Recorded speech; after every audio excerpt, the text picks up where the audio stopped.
Hey everybody, back with the cinematography tutorials. It's been a bit, but if you listen to the other update, which only like 10 people did, there haven't been many because I've been doing another movie, which you saw the trailer for. Hopefully it's the 4.0.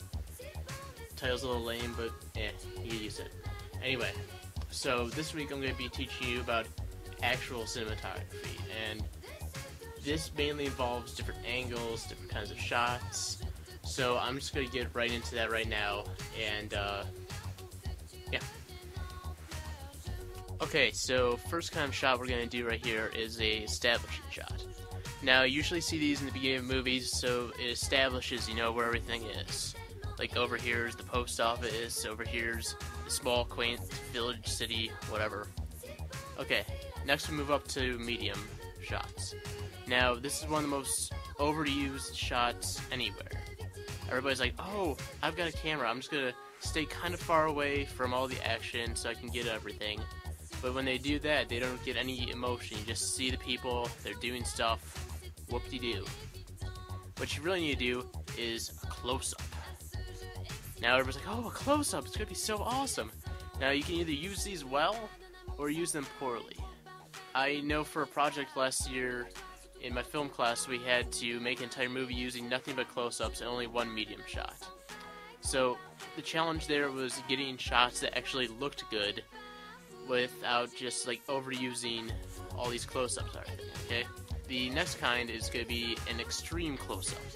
So to see how extreme that is, it usually focuses on one little thing, an eye, a tear rolling down somebody's cheek, a bottle of pills, anything. What else we got?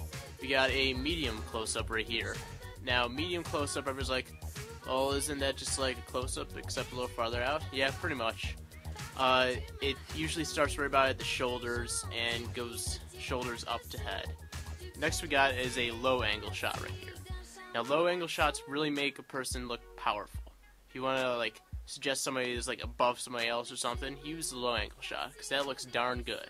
And likewise, if you get a high-angle shot like this, you notice how the person looks puny, insignificant, because like, the person's towering over them. The camera's too.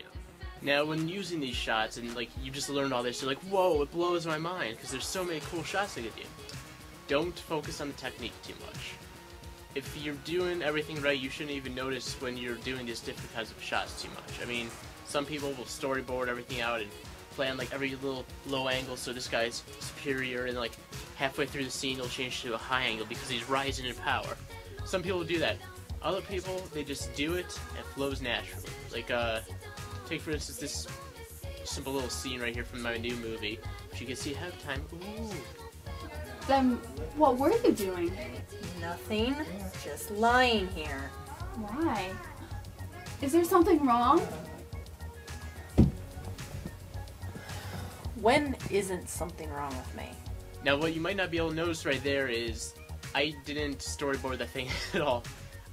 We were very crunched for time at the point, and I didn't feel like storyboarding every single shot. So it's just like, whatever shots worked, they get the story told, use it. If you want to use some low angles, throw them in there. If you want to use high angles, go for it. If you want to use close-ups, extreme, not too much medium, like I said. Whatever works to get your story told, okay? Now, the other kind of shots you can use is mainly camera movement things. It's panning, tilting, and the touch angle. Now, panning and tilting, those seem natural. You move the camera left to right, up and down, depending on how your shot rolls. A Dutch angle, like the only movie I've really seen use this extensively was Do the Right Thing, which is a horrible movie, by the way. Don't see it. But yeah, that uses Dutch angle, just tilts everything slightly, and you're like, okay, it's a little weird, whatever.